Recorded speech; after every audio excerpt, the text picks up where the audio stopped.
Welcome to the Biocharisma podcast. I'm your host, Christopher Gardner. Today we have Mike Williams of Sage of Quay Radio. Mike Williams is one of the best podcasters out there. I've listened to Mike now for 10 years. He's probably the most even keel, balanced person that I've ever come across in the podcasting world. He was a great entree for me back in the day. I think the first interview we did was 2016 when I had my original podcast. And the guy is a great dude. He's a musician. His music is awesome. He's just somebody that his life experience of being both in the corporate world and then also being in the world of private practice as a hypnotist. He just has such a well-rounded way of seeing things. And anytime I get to kick it with Mike is a pleasure. So the Sage of Quay himself, I am so heartfeltly so happy to reconnect with you. It's been many, many years. Yeah, it's been a while. I think the first time we talked was 8 years ago in 2016. Yeah. In fact, on my main channel, I created a playlist of the interviews we did together. Oh, really? Tell people where your main channel is and where they can find you and all that good stuff. All you have to do is go to my hub website, Sage of Quay, SAGEOFQUAY.com. And when you go there, you'll see a bunch of links to my different video platforms, my music, my blog. Everything is there. It's one-stop shop. So the one thing I always have loved about you, Mike, is how even keel you are relative to the absolute amount of noise that we get bombarded with. You always had like this spiritual undertone without trying to be spiritual, and by spiritual, I just mean tapped in. That's what I mean. You've had that consistency. So it makes me very happy to catch up with you. I wanted in this pod to actually totally catch up with you with your view of the world. And so that's sort of where I want to go with things. That's what I want to talk about. That's what gets me excited. It seems to me, Christopher, that not a whole lot has changed over the years that I have been involved in the alternative and the conspiracy research. So I go back to my blog, which I started back, I think it was 2012. It may have been 2011, but let's just say around 12 years. And when you do something that long in this area of conspiracy and research, what you see is patterns. Things kind of repeat, So as an example, going back 10, 12 years ago, they kept talking about the economic decline. The economy was going to collapse and all of this stuff. And of course, that hasn't happened yet. And they're still talking about it. I've gotten to the point where the way I approach all of this and I approach my life is to understand or come to the understanding that this is an individual journey. Yes. So you cannot get pulled into you mentioned the noise, all of the noise that's in the line, the different perspectives, and some of it is good, some of it is bad, and there's everything in between. You can't get pulled into that because at the end of the day, when we came into this world, when we were born, it was not to focus perpetually on all of this darkness and all of this stuff all of the deceptions and the lies. So you have to live your life with happiness too. And you have to pursue things that fulfill you, things that make your clock tick. In the very beginning, like everybody else who first gets into this type of work, you want to save the world. And then you realize, I don't know if the world really wants to be saved because does not. There is so many people that are just it's so fractured across the board. Everybody has their little space. They have their beliefs. They're hugging it. They're embracing it. They won't move off it. They don't want to listen to other perspectives, even when you spell something out for them. I mentioned in a show on Truth Stream with Scott and Joe, with the Beatles, I've done presentations where it's really see-spot run. I connect all the dots. And I'm doing this and I'm thinking to myself, well, this should be very easy for somebody to be able to look at it, listen, and say, oh, okay, well, I see what's going on there. And of course, there are people that do get it, but there are still a lot of people that no matter what you show them, how much evidence, how much fact that you present, they just can't turn the corner. So you have to start to think to yourself, and I figured this out years ago. Well, the best way to do this, like I said, it's an individual journey, and then people, they can follow you, or I don't even want to say follow, but if your message resonates with them, that's great. If it doesn't resonate with them, well, there's nothing you or I can do about that. So all we can do is put our best foot forward and pull a couple of people in here and there to join the party of trying to get people to understand what this place is really about. Yeah, there's two things that I really resonate with from the Bible in this perspective. From this perspective, is it says, "Don't cast pearls before swine." Like, just don't, Right. because unless somebody asks and asks three times, they don't really want to hear you. They just want you to agree with them. Right. That's exactly right. Yeah, that's just the truth of the matter. And like, people could try and fight that. And also, I don't think there's a we out there. I don't think, like, when people say the word collective, like collective consciousness, I have to tell my clients all the time, show me the we, show me the collective. Like, the point that you brought up, you're born, you come in as a singular, nexus point of divine energy, and you leave as that too. There isn't a we per se. There's the illusion of we, Right. but the more I get to know people, the more I understand we all have such a unique subjective lens. Even like you and I, we've been simpatico for 8 years. We agree on so many things. You're still going to see things completely different than I am, Right. just because your biology, your age, your conditioning, is where you live. All those things are like shaping the prism that you are, and that prism sees light in a totally different way. Right. And what I explain to my audience and when I'm on interviews, the truth movement is a misnomer. It's not truth. It's perspective. That's really what it is. It's a movement or a collective, Mhm. lack of a better term, of perspectives. That's a good thing. And it's also a hindrance because by having it in so many pieces, the puzzle spread out so far and wide, what happens is there's an inability to be able to pull everybody together to focus on a common goal. And even though some people will say, well, we do have a common goal. Well, some people do, yes. But as I mentioned, so many folks are so entangled and have such a death grip on what it is they want to believe Right. that the truth can smack them right in the head and they won't even see it. So that's, it's an uphill battle. It really is. When I talk about this stuff, I don't want to sound like I'm raining on anybody's parade or saying, oh, it's just doom and gloom. It's not. Because when you flip it over to, all right, you know what? Don't worry about all this collective stuff. Let's really understand your true purpose for being here as an individual, your soul's journey. Mhm. That's what's really most important. And whenever people talk about a community or a collective, I also explain that when you have people who are individuals and they're resilient and they're resourceful and they're bright, Mhm. when they come together, then you have a community of resourceful, resilient, bright people. That's how you can make things happen. That's how you make change. What the controllers have done, and they have been fairly successful, I have to give credit where credit is due. They have convinced many people that it's the collective first and it's the individual second, or maybe the individual isn't even in the equation. So then what happens is you have a community of people who are not experts in anything, they're not skilled in anything, they're not resourceful, and they're not resilient. So you have weak communities. Weak Right. communities are easily led.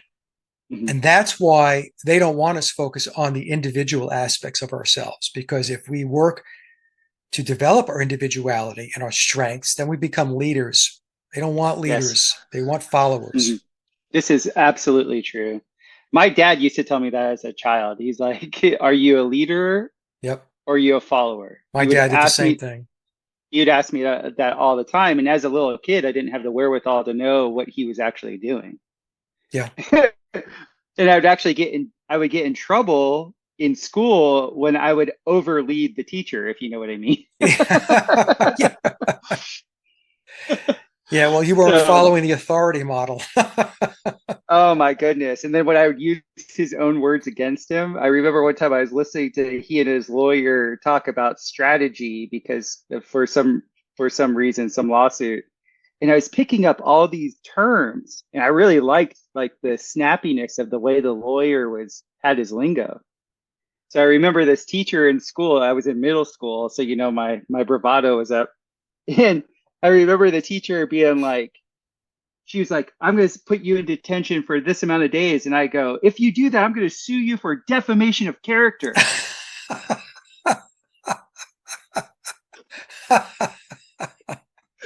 So of course they threw they suspend me. And I remember seeing my dad's face. He walks in and he wanted to be so mad, like because he was an angry guy.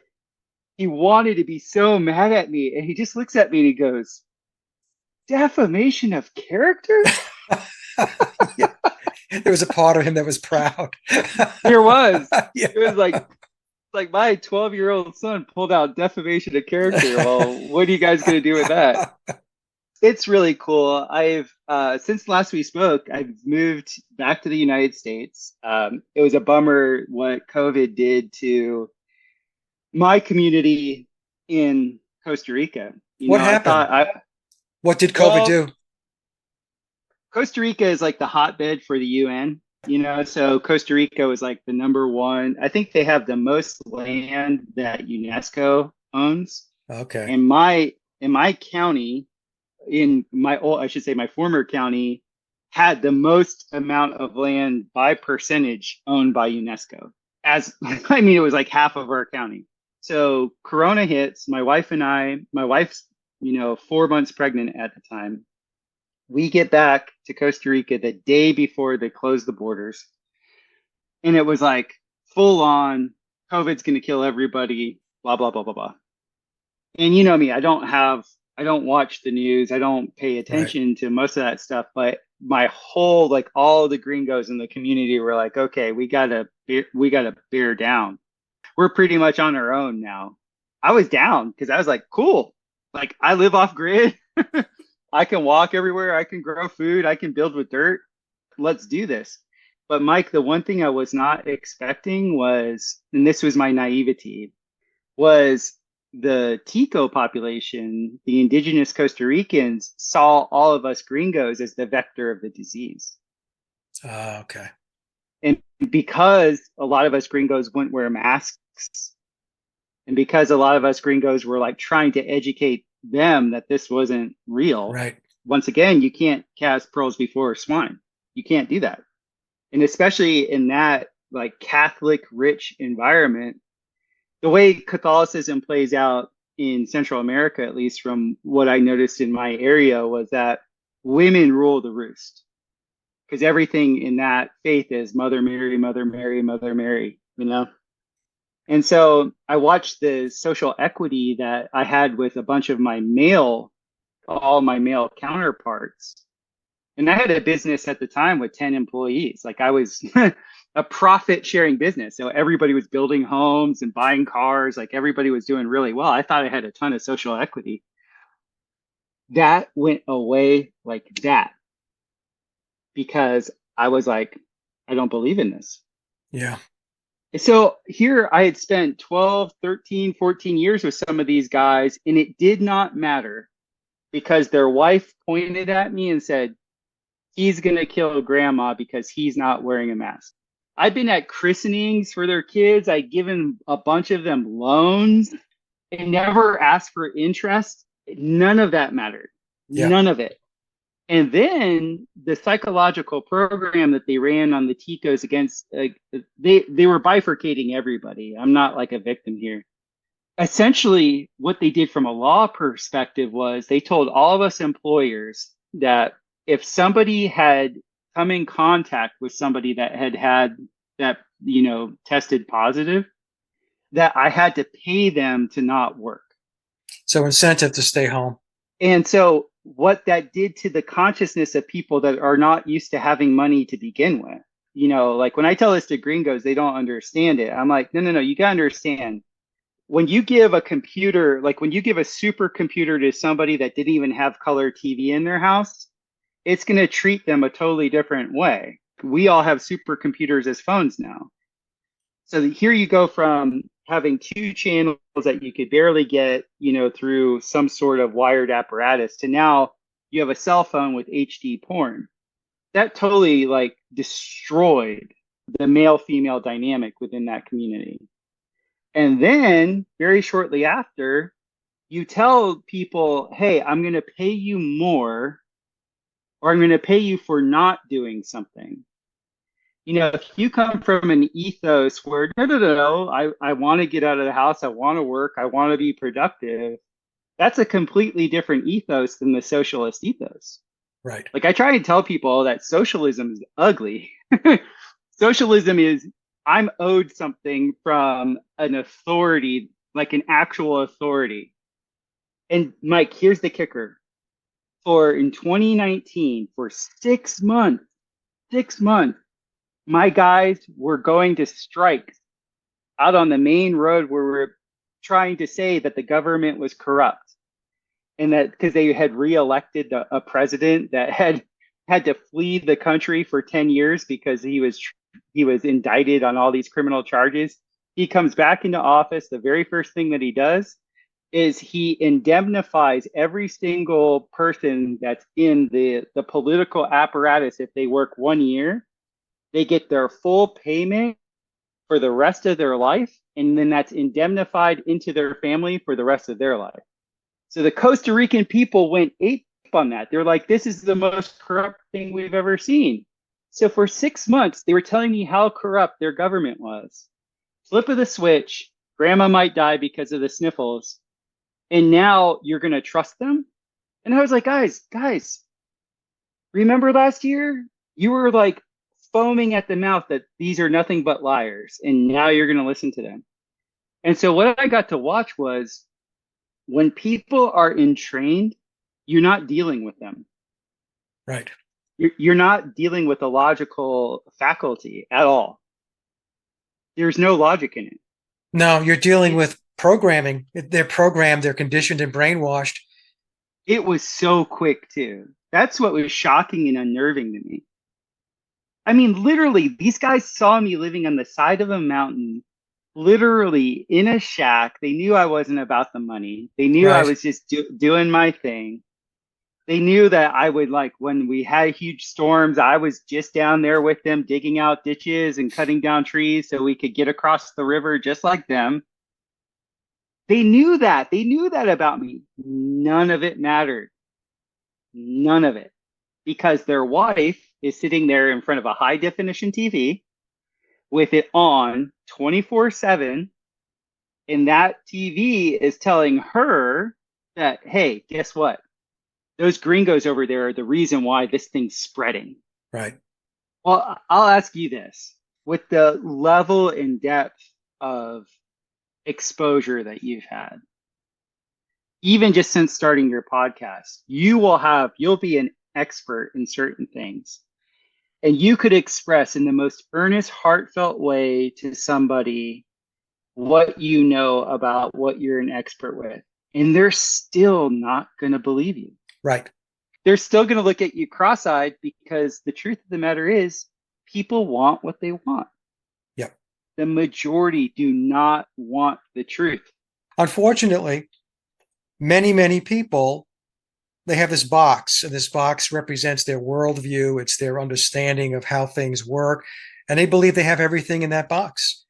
And so then they slap a big bow on it. And then you or I come along and we say, hey, you know what? You're missing a couple of things in your box. They don't want to hear it. They do not want to hear that because it's disruptive. They want to be able to chug along based upon what they think they know. And so if you introduce a new set of variables into the equation, they don't know what to do with that. And most of the time what happens is they just shut down. Yes. Yeah, they do shut down. And I find most of it is there's two vectors for why they at least outwardly shut down. The first vector is they're hyper insecure about their intelligence.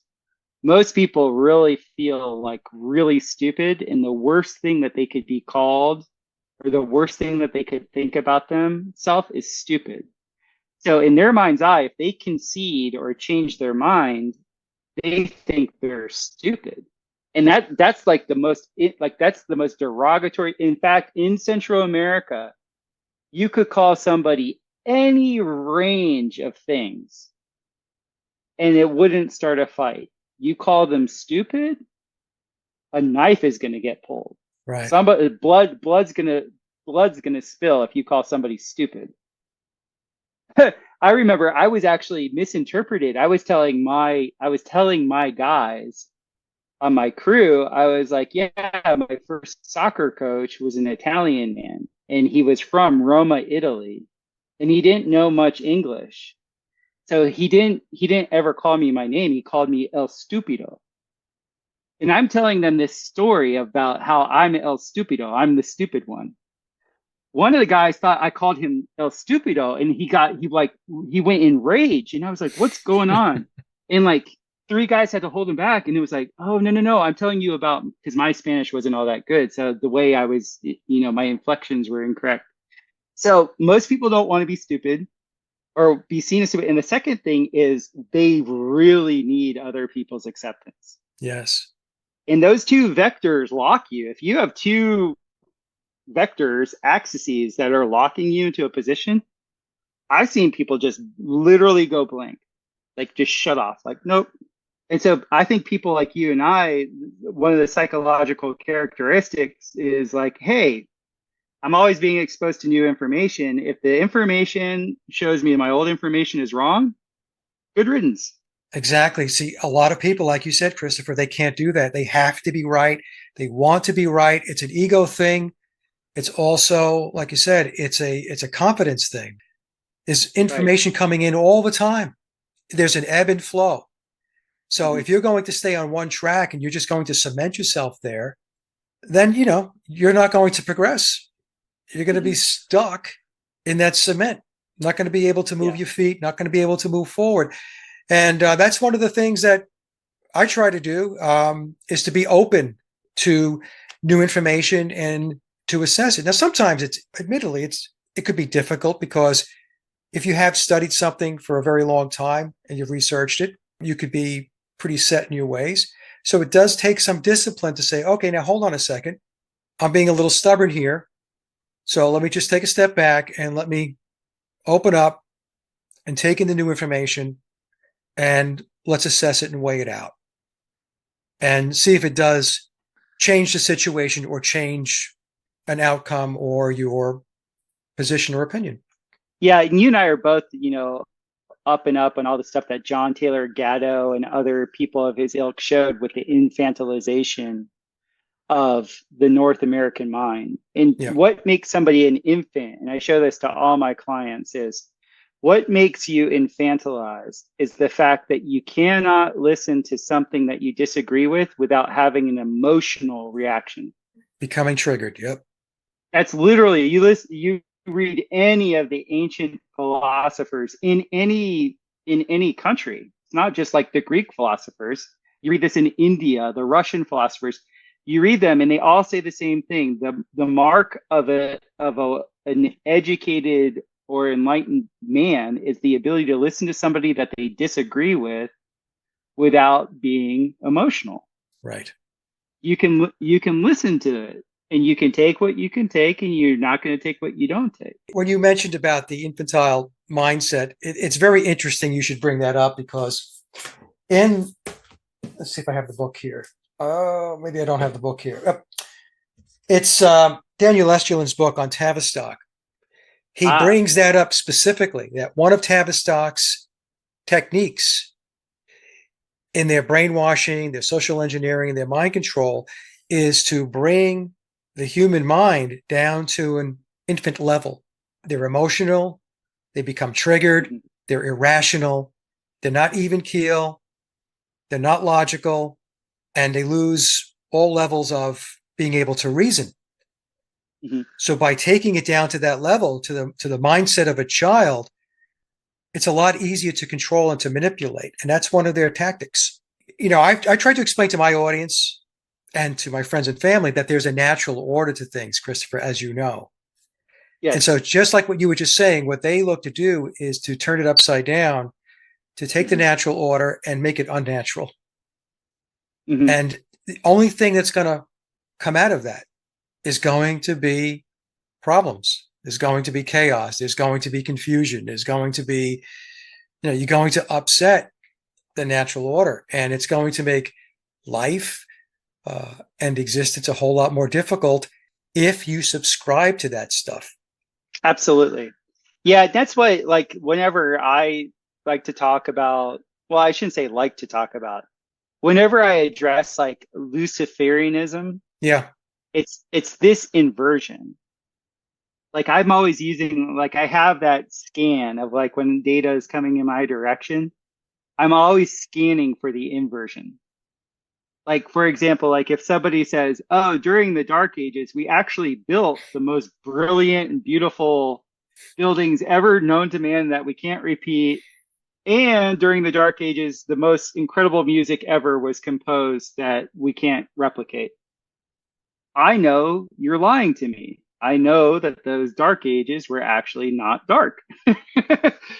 That's an inversion. Or like, just like what they say, like healthcare these days, that's an inversion because we know healthcare isn't about, it's illness care. It's inversion after inversion and after inversion. And I'm just like, huh, once you know that, you can kind of like just like step out of the matrix and not get triggered. Like you could just literally like just go, oh, I don't play that game. When you know it, you can avoid their traps and their landmines as best as you possibly can. Now, that's not to say you can avoid all of them because they have Right. there's a full spectrum dominance that they Yes. have. Anything that's worth controlling, they control. But that doesn't mean that you have to be entrapped by everything. So Right. when you educate yourself and you understand how this really works, then you can avoid a lot of problems in your life because you won't engage and contract with them in Hmm. certain areas where they would love to contract. The most simple one for people probably to understand is debt, right? Yes. They love when you have a contract with them to get a loan, to do whatever, because that's debt. And Hmm. now you owe them. You literally owe them. So when you become aware of all this and you can step aside from all of the propaganda about how great it is to have, a 75-inch TV and this gadget and that gadget, once you step away from that, you will realize in very quick order that you actually can't exist without all of that stuff. you know, so, Absolutely. but that's what they try to do. Like you said, it's the inversion piece of it, and it's the entrapment. So, Mike, this is my podcast, the Biocharisma podcast. It is a podcast about cosmology, and I see you as like one of the most well-rounded people out there in the space of content creators. I don't even like the term content creator. I'll call you an author. You're a musician, so that tells me that the artistic side of your brain is also very well developed. What is your cosmology at the moment? Like, where are you at? What's your biggest picture of where we're at and what we're doing here? Well, I'm here to learn. I incarnated into this life to Hmm. learn, and I view this experience, whatever you want to call it, a realm, a simulation, as a school. And there are lessons to be learned here, and these lessons are incorporated into the soul. And as your soul develops, the next time you have to take the next turn of the crank as far as another incarnation or a new learning experience that your soul has to embark on, the lessons that you learn here and all of your lives, they come with you. So the way I kind of explain it, Christopher, is to the extent that you learn what this realm is truly about, what it's really about, that opens up more doors for you the next time your soul embarks on a learning experience. So in other words, if you come here and you don't learn much, you just basically live in the matrix and, you do what you're told and you go to work, go to sleep, go to work, go to sleep, that type of existence. Then the next go around, when you have to incarnate again, and yes, folks, I am a reincarnationist, what's going to happen is when you incarnate again, if you just, like I said, you live in the matrix here and you're not really investigating anything, you're not exploring or discovering, is you're going to go right back out the same door you went out the last time. You'll come back Mhm. with the same script, with the same lesson plan or curriculum, different circumstances, but basically the same curriculum, and you're going to have to do it again. Mhm. However, if you learn a lot, or as much as you possibly can, there are degrees. Obviously, some people are going to learn more than others, and that means the next go around is not going to be just one door. It could be 2 doors, 3 doors, 4 doors, 5 doors, which are going to lead to bigger and better learning experiences, which means that you don't have to do this anymore or this bit anymore, or you don't have to do this lesson plan again because you've covered it and you got a passing grade and now you've got to move Mhm. on. So the reason why I give that backstory is because that's how I approach my life. I approach my life that this is about me learning in the physical world in order to develop my soul, to get my soul to that point where the next go around, I go to bigger and better places, different learning experiences, and not necessarily have to cycle back into this particular lesson plan with this particular set of situations and circumstances that we experience in this reality. Mhm. So with that, I have probably a more carefree approach to everything that's going on. I'm not saying that the people that are out there, the controllers that are out there that are trying to inflict harm and trying to take away sovereignty, I'm not saying that that should not be addressed, because that's part of the learning experience. Part of that experience is to identify that there are people out there that are trying to take something away from you. They're trying to steal from you. Like you mentioned before about energy, there's 2 forms of energy. There's your physical energy, and there's also your non-physical energy, which would be your Mhm. consciousness. So they're stealing both. Your physical energy, think in terms of, as an example, would be money. So you go to work, you labor, you come home after getting a paycheck, and they take 30 to 40 cents on each dollar. That's stealing your physical energy because you had to labor to make that money.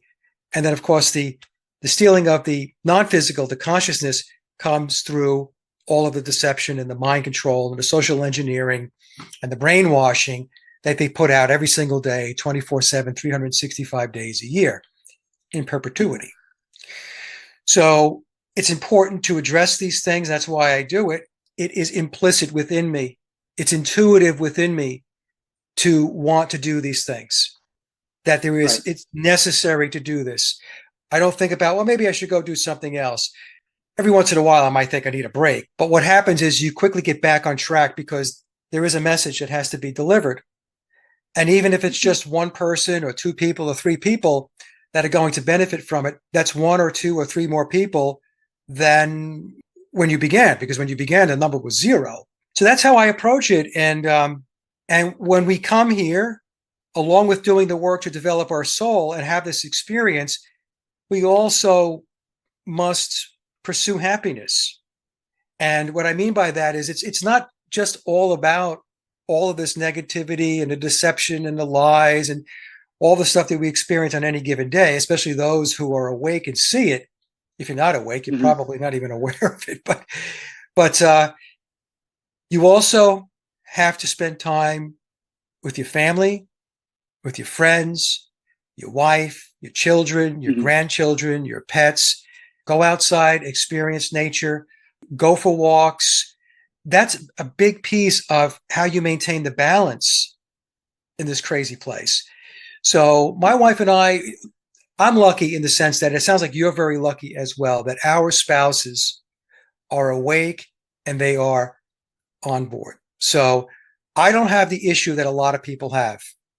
I'm telling you, Yes. when COVID first started back in March of 2020, going into 2021, I received a number of emails from listeners, and they said, "Mike, I need some advice." And I don't want, I'm not in the advice. I'm not Ann Landers, so I'm careful about advice. I always tell people, look, at the end of the day, it's your decision as to what you need to do or what it is you want to do.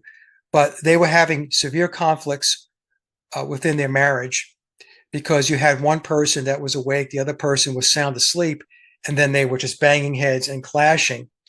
and it made the household chaotic, and it turned their lives upside down. And a couple of people wrote me and said that they were sure it was leading to divorce, which is unbelievable. And by the way, that's part of what the plan is, right? The controllers, they want to Yes. break up the family unit. So by creating that conflict, they're on the sidelines with their pom-poms. The controllers are cheering it on. So I don't have that issue. My wife is completely awake. So we're on the same page. So we go off and live our lives the way I just explained. We have this balance. And you do want to experience all the good stuff in life. My wife's an artist. She paints. So she has a huge creative aspect of herself. I've got the music. And so, in fact, her office, her studio is right across the hall from my room Nice. here. So, I mean, I don't know if I'm answering your question, but I don't get overly hung up on stuff, Christopher. I really don't. It's like, I'll give you an example. People go on and on about digital currency, central bank digital currency, CBDC. And people ask me, what do you think about that? I said, CBDC is coming. In fact, it's just about already here. You've been using an ATM card for God knows how long, 40 Mhm. years now. You're doing cashless transactions online.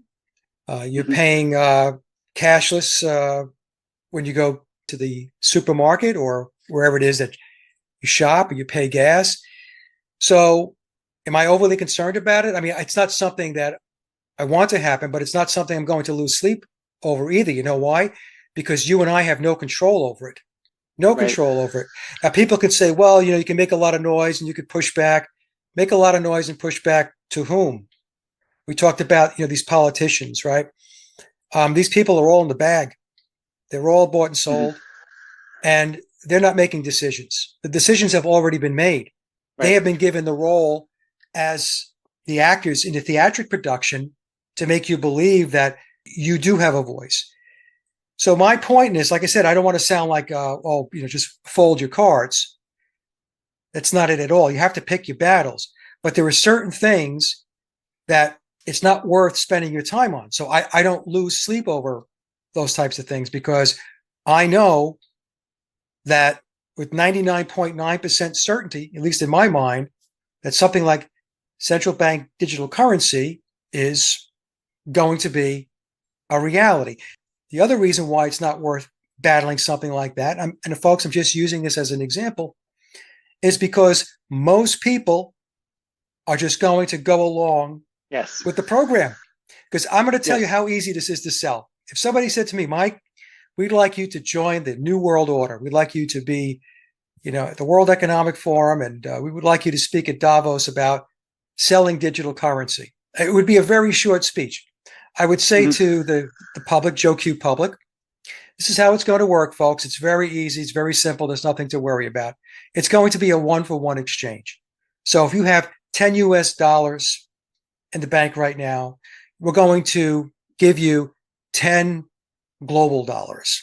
So what is the average person going to say? They're going to say, oh, hold on a second. You're saying that I won't lose any money? And you say, Right. correct. You won't lose any money. Now, you don't talk to them about the tracking piece of it, Mhm. but even then, most people won't care. They won't care. They won't care. I hear so many people say, Christopher, about their phones and all that stuff. Oh, I don't care. I don't care if they know where I'm at or if I'm going down to South Carolina or if I'm at this shopping mall. They don't care. And so a lot of times in the perspective community, which is the truth community, but it's really the perspective community, they think something's happening because they're surrounded by people, like-minded people who are talking about this stuff. That echo chamber is a small slice of the pie. Niche. It's a nit exactly. It's a very so when you're talking to each other, you've got your audience and you've got your comment section. You're like, yeah, yeah, yeah. The problem is, as soon as you step outside, that's the reality check. The reality check is to step outside and take a look at what's going on around you. Nothing has changed. People are still consuming up the wazoo. People are still doing Yep. stuff that they were doing 5 years ago, 10 years ago, 20 years ago. You know, really, en masse, there's not a big change.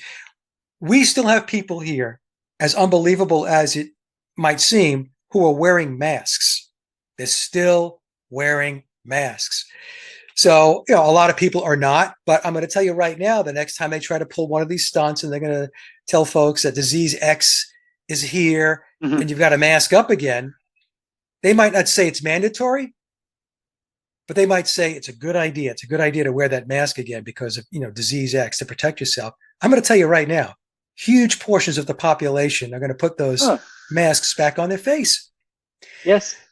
When I have these conversations on the interviews, a lot of people don't like them. They don't like to hear this stuff because they want to believe that they're on the golden path to the pot of gold at the end of the rainbow. And my point being is that, look, there's still a lot of work that has to get done, and a lot more people have to wake up. And it's not only waking up, but you have to be kinetic. You have to do something. Yeah. There's a lot of people who are aware, because the first stage is becoming aware, and then they become awakened. So awake is a step above aware, but they don't do anything. They don't change their lives. They might talk about it. They might go into the comments section and type away and give their opinion. And folks, let me just tell you, when you leave a comment under a video, whether it be YouTube or BitChute or whatever, that comment dies on the vine. So to answer your question, that's how I approach it. I do what I do because I feel compelled to do it, but I also balance it with all the other stuff that I want to do that makes me happy. Family, friends. I talked about our dogs, Charlie and Pablo. My daughter and her husband gave us 2 grandchildren. We have a grandson and a granddaughter. In fact, my granddaughter was born 3 weeks ago. My grandson's about 2 years old now. So this is where you want to spend most of your time. And being awake and putting it into motion, making it kinetic, means that, as I mentioned earlier, it's taking that knowledge and avoiding the traps so that you can make your life as easy as you can possibly make it. That's not to say there aren't going to be challenges. Everybody has challenges. But let's put it this way. I used to tell my daughter when she was younger, this is when she was a teenager, I told her life is tough enough without people waking up in the morning and making it more difficult by making bad decisions. Right. So that's how I approach it. And so that's where I'm at. I wish there was a more like guru-ish explanation, but it's pretty straightforward. You know what I feel about gurus, Doc. You know how I feel about gurus. Is there any religion that you vibe with? I'm not saying that you're part of it, but if you were to pick out a smorgasbord of different belief systems that are out there, does any one of them resonate with you? Not really. I mean, the from a reincarnation perspective, obviously the Eastern religions would sync up at that. But religion in general is a control mechanism. All of the major religions, I don't care which one you pick. Of course, those who subscribe to those religions and believers and followers, they're going to disagree completely with me on this. But religion was put in place in order to commandeer your direct connection to source and the creator. So that's why I just bypass religion altogether. Somebody left a comment last night on one of my videos and said, Mike, I just wish that, because I mentioned some of my interviews that I'm not Christian.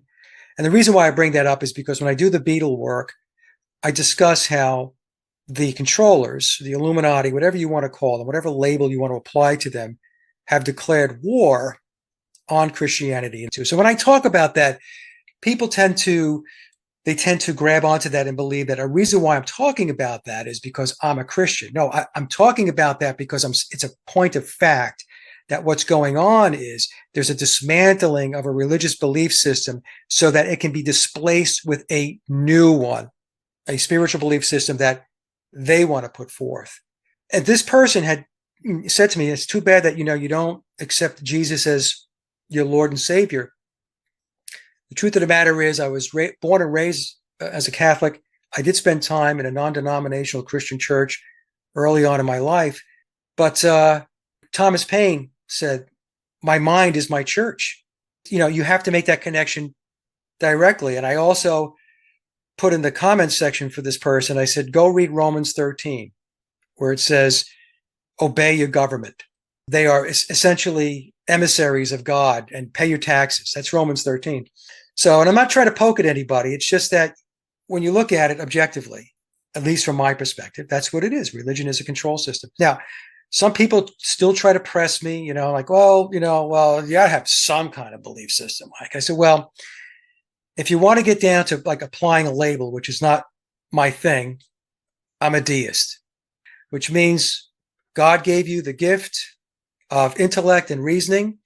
He gave you the resources to make your way through this life and to make something of your life. That's my answer on religion. And we're going to get a bunch of shit down in the comments section because of it.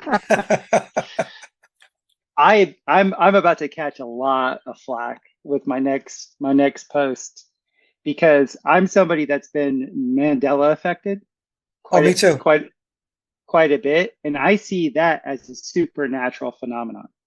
Like, it's a supernatural phenomenon because, like, I literally have books now that are different. Yep.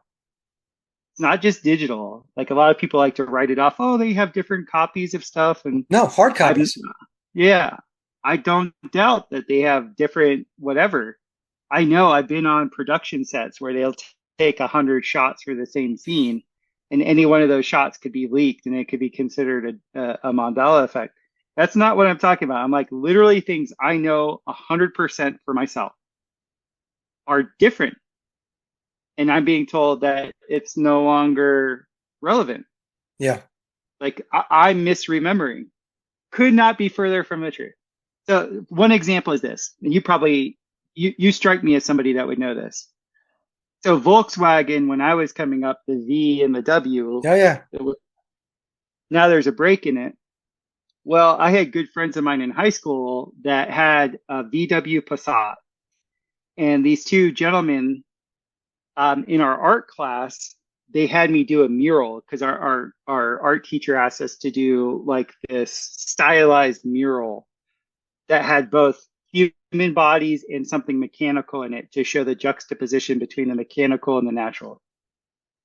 So these two guys that were in my class that were so proud of their VW mural, like their VW Passat, they were standing next to each other. And, Florida is a big car culture, and the way I did the mural was I did their Passat in the foreground, and then I put the emblem.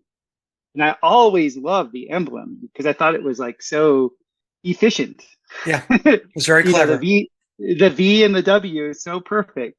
And I actually did it in 3D with graphite because I was a very good artist. And then I did them on the side, and they loved it. In fact, those two gentlemen, they died in that car. They ended up driving into the back of a parked garbage truck, and they got decapitated. Boy.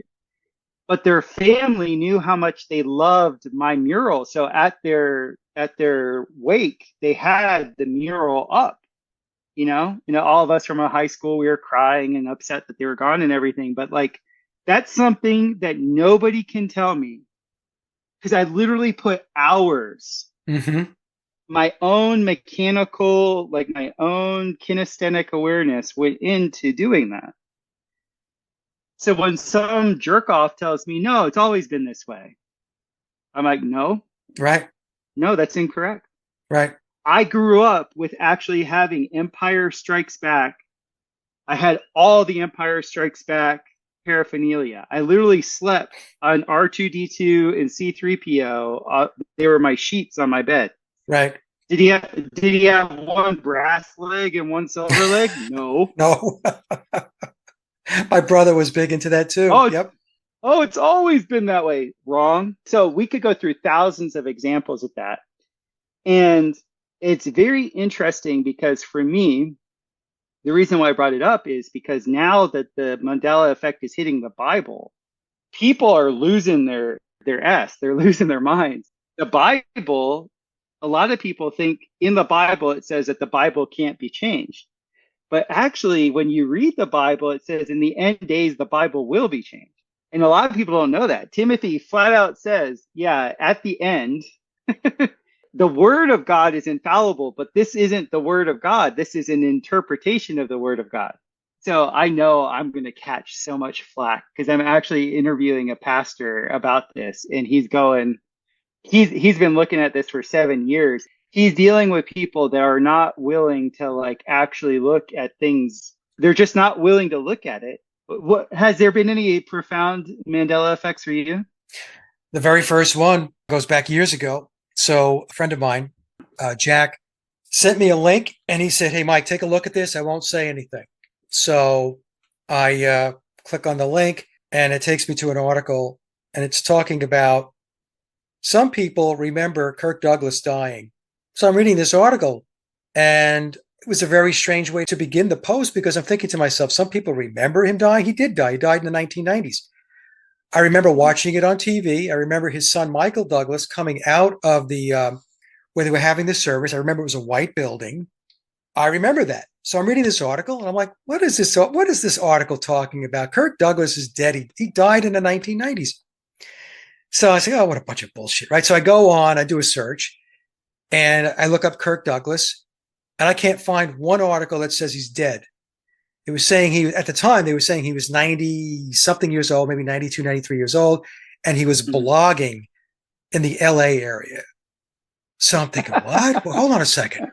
I watched this on TV. Now, my brother remembers the exact same thing from the 1990s with Kirk Douglas dying. And so I was going through different search engines. I'm thinking, no, this is not right. I remember this man dying. The other one was Helen Thomas, who was the White House correspondent, the old lady that used to sit in the front row. Yeah. I worked in New York at the time, and I remember because she was a White House correspondent, and her face was plastered on the front page of the New York Post and the Daily News, which are two big papers in New York City, saying that she had passed away. And I remember reading this when I was on the subway. Front page, her face plastered on it, dead. And in that same link that was sent over to me, they said that she was still alive too. I'm like, no way. I remember that as clear as day, like it was yesterday.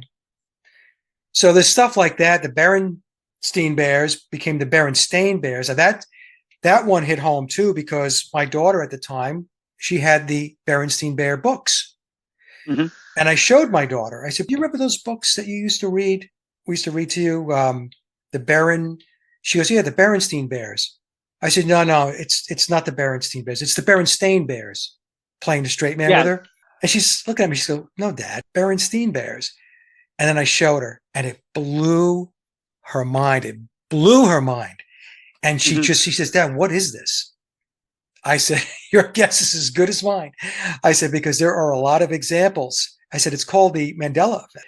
And I said, I have my own experiences with it. So, but to answer your question, Kirk Douglas was the one that set me off. I could not believe it. Couldn't believe it at all. I never brought this up to many people because I actually had an insecurity from it from when I was a little kid, because my parents were both working stiffs, so they would send me to daycare before and after school. And this daycare service would have us drive and pick up other kids before we would go to the main school. And one day I was playing with like my little Matchbox car and it dropped to the bottom of the van. And when I went to go pick it up, I picked it up. And when I came up, I asked the driver, I still remember her name, Sheila. I was like, Sheila, why are we going the opposite direction? And she was like, no, we're going out to Bonaventure. We're picking up, Raul and so. And I got so distraught because literally everything in my experience did a 180. Yeah. East was west. Yeah. Mike, it never went back. It never went back. Yeah. And I have a dyslexia from it. Like with numbers, like I'm actually excellent with numbers, but I read them so fast that I reverse it so I can do functions. And I've heard this about people that have like forms of dyslexia, that like they actually they have a different level of apprehension of a phenomenon. Yeah. And I think there's something to that, but like to this day, it's natural for me to feel Because in Florida, you can't mistake it. South Florida, east is the ocean, west is the Everglades. That's it. You can't mess up. And it flipped for me, and it's never gone back. Still to this day, I'm like, I'm turning it around when I'm down there. Yeah. When you say supernatural, in what way? Do you think it's something that supernatural from the perspective of there's some kind of technology that has created it, or do you think it's supernatural from the standpoint of coming from the divine realms, I or think you it's don't know? I think it's coming from the divine realms. Okay. I think most of the technology that the opinion community or the truth community that you would say, Yeah. the what did you call it? The perspective community. The perspective community has. I think I think the villains are absolutely laughing their ass off when we attribute all these supernatural things to them. I believe that this is a supernatural medium that we're living in, pretending to have like a natural, quote unquote, normal existence. Okay. I mean, I've had so many supernatural experiences in my life that are so out of the ordinary that that's just my exposure. That's my conditioning. Me too. So, given that, this is going to really piss a lot of people off. I'll But just go ahead. it's just being honest. When I see that there's a different church denomination on every corner of every street in the Bible Belt, to me, that's a failure. Mm-hmm.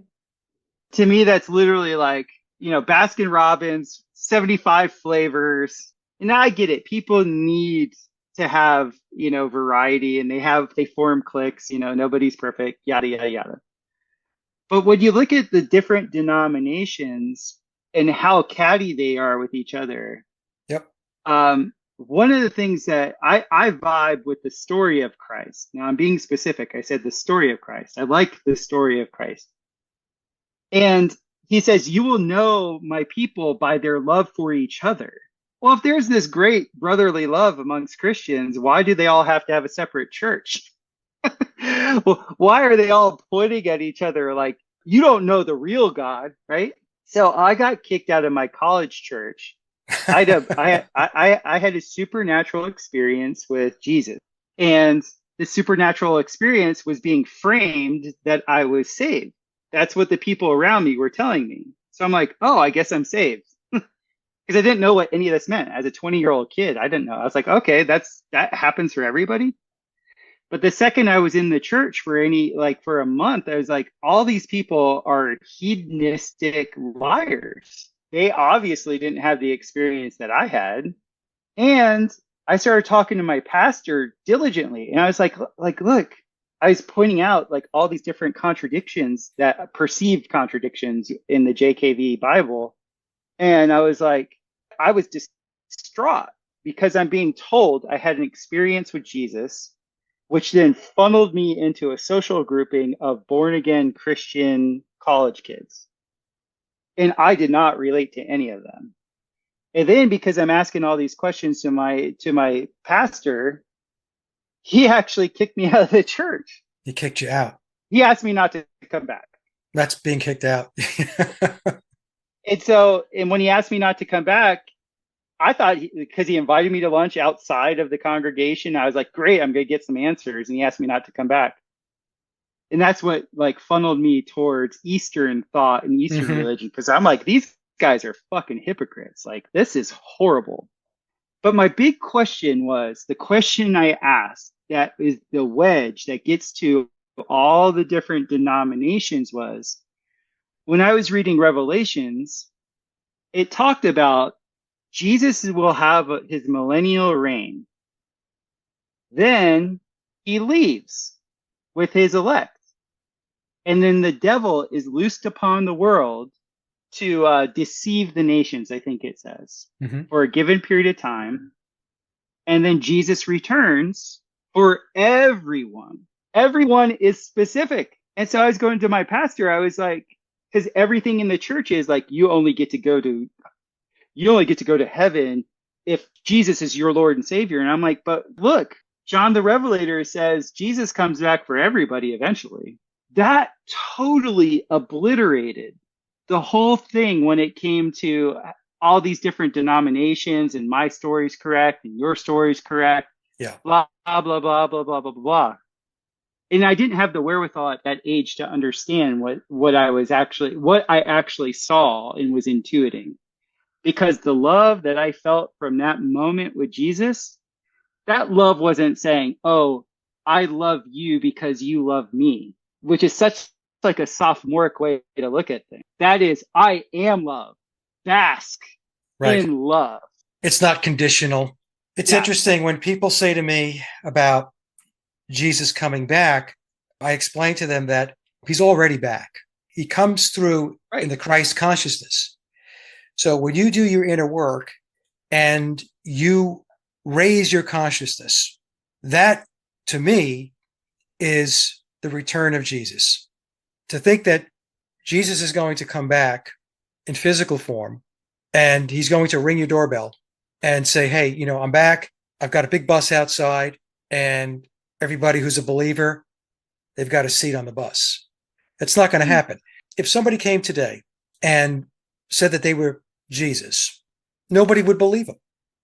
No, Nobody would believe him. If he knocked on their door, rang their doorbell, and said, "Hi, I'm Jesus and I'm back," people would close the door, tell him, "Get off my property," before I call the police. My wife and I had this discussion just the other day. Now, folks, when I talk about this, I'm not trying to disparage anybody's belief system. I'm trying to put it within the context of reality. It's the inner work that you have to do to open your third eye, your whole spiritual aspect, and raise that consciousness up and get rid of all of the profane thinking. And that's how things are going to change. But what people want to do is that, like we talked about before, Christopher, they want to have their little box and they want to have a big bow slapped on it. This is the way it works. I don't want it questioned. I don't like being questioned. So you just leave me alone. I'm going to believe what I want to believe. You believe what you want to believe, and we'll just call it a day. This is why humanity has a difficult time, not even a difficult time, it's almost an impossible time trying to connect and come together because it's so spread out, it's so fractured. It's like a million piece puzzle that somebody had in a box. A hurricane is going on outside. They open the window and they throw the pieces of the puzzle outside the window, and the 1 million pieces are spread out all over the place. And then we're being told, "Hey, if we find those million pieces, we could put it all back together again." It's it's an individual journey. It comes back to that. It's your inner work. It's an individual journey. It's about your soul's development. That's what it's about. Mhm. Because if you're going to spin your wheels on trying to get everybody single file, it's not going to happen. First of Mhm. all, you're gonna fight over who's going to lead the parade. That's how humans are. So this Mhm. is the problem we have. It's just implicit with how human behavior works. It's just loaded up with ego. It's loaded up with conflict. It's loaded up with belief systems that just get in the way. So I've come to the conclusion that there's got to be a different reason for all of this. And Mhm. that is not it, because Right. that's unsolvable in my view. But what is not unsolvable is you doing your inner work and raising your consciousness up as an individual. And if more people do that, then things will change, a lot more people. Otherwise, it's going to be status quo. I want to elaborate on the supernatural thing relative to what I just brought up with the Christianity thing and the Bible changes. Because you and I have both had supernatural experiences, it's not out of our wheelhouse. So something like, text that we have in a book that we've had in our family forever changing, you and I can handle because we're coming from probably a primacy of consciousness perspective. Most people that I know are materialists. They think that they're material animated by spirit. I think we're spirit consciousness that condenses into material in very, very finite increments. Well, they think the materialism defines humanity too. That's a big problem. Right. But this is crazy, man. Think about this. Every single one of the Abrahamic faiths, whether it's, the Muslims, whether it's the Jews, or it's the Christians, all of them are kind of swimming around this axis of Jesus. They're all under suppression right now, one way or another. Now we have supernaturally a text that pretty much the majority of the world, whether we believe in it or not, are influenced by, that text is changing Yeah. supernaturally. I don't think people understand the implications of that. That should be on everybody's number one talking point. That is magnificent. It's unbelievable what's happening in the world of, like you said, throwing a million pieces out the window during a hurricane. Like, this is going to shatter people. Because if it's changing in the Bible, it's changing in the Torah also. The Torah is changing. I don't know enough Muslims to ask them if like in the Muslim faith they tell them to memorize the Quran because in the end times the devil will change the Quran. You know, one of my favorite movies I ever saw was the Book of Eli. Did you ever see that with Denzel No, Washington? no. Can I spoil it for you? Yeah, of course. Okay, so in the Book of Eli, Denzel Washington he's playing this traveling man that is trying to get the Bible to the West Coast, to Alcatraz, because Alcatraz has been converted into the world's last library. This is after an apocalypse. And he's the only one that has a copy of the Bible. And so the whole movie is about everybody trying to get the Bible for him for various reasons and stuff like that. And he's this awesome like warrior and he kills all these people. Almost looks like he has like this preternatural ability to do all this stuff. He ends up making it to Alcatraz without the Bible. The guy who steals it from him, who's Gary Oldman. Gary Oldman plays the best character of this. He's so proud of himself. He finally got the Bible. Now he can be in control because to him, the Bible is power. He opens the Bible up and it's in Braille. Denzel was blind. You never would have known it. And so when Denzel gets to Alcatraz, he disseminates, he had memorized the entire Bible. He knew every last word of it. And he had all these fatal wounds. And the second he's done telling the story, he dies. He delivered the book, right? Right. And to me, it's just whether what he's saying is true or not, it's the faith and determination to me. That's the story. Yeah. That to me is like apex level writing, like perfect. And I love that. And so many people that I interact with use the Bible as an actual idol. And I said, even if like I tell people, I'm like, look, it says, God says, you shall love no other gods before him, and you shall not make no other idols before him. You're making that book an idol. You're idolizing the book. You're saying primacy of words on paper. Right. I'm like, that's not where the book actually lies. Like, if you look at the original translations, this was an oral tradition. The Torah was an oral tradition for 5,000 years. Yep. You don't think the game of telephone changed that story at all? Right. You can't say that this codified text is solid. You can't say that this is the only access of truth. You can't say that. And now what's happening? That access of truth is actually changing.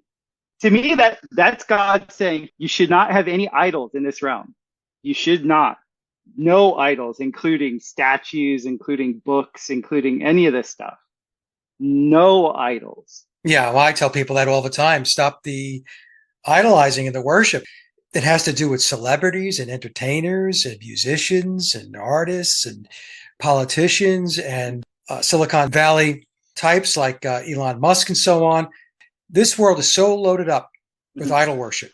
It really is. It's unbelievable. It really is. And when you do that, you're disempowering yourself and you are handing your authority over to somebody outside of yourself, whether you know it or not. That's what's happening. So when people run around and they idolize politicians like Joe Biden or Donald Trump, big mistake.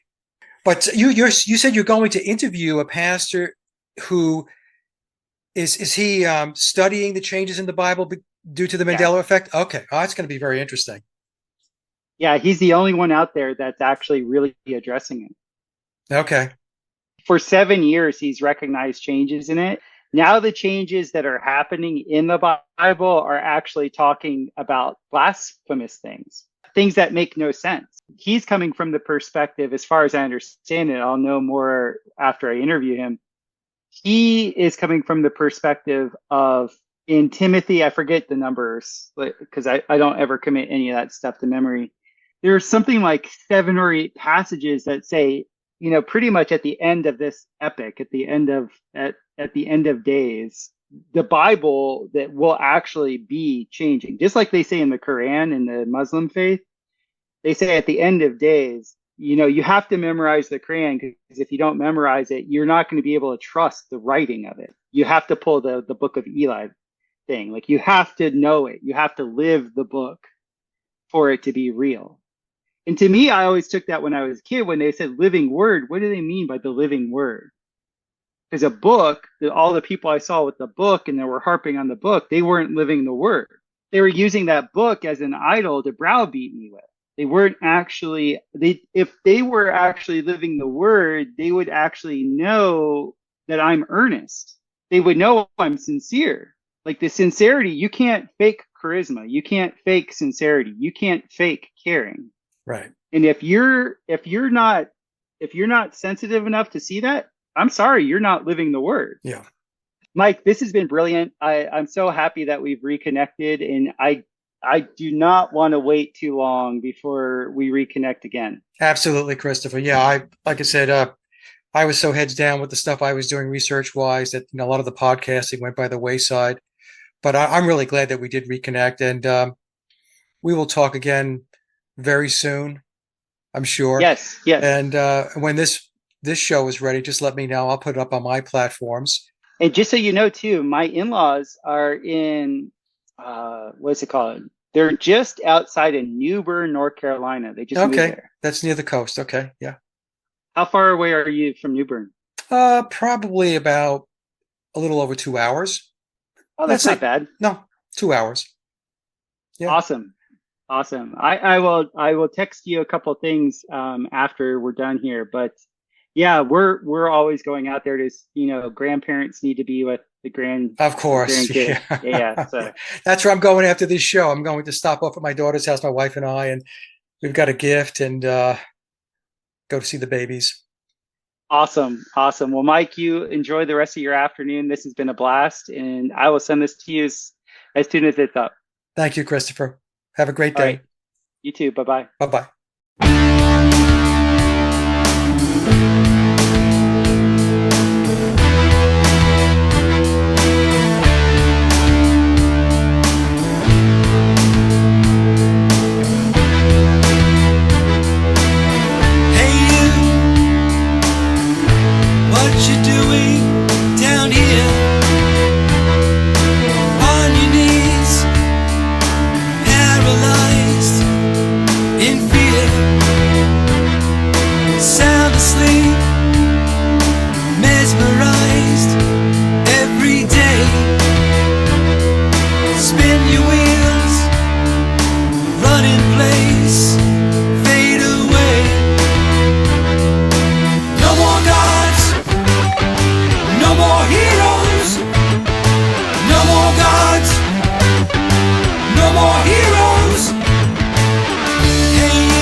your soul, reach inside,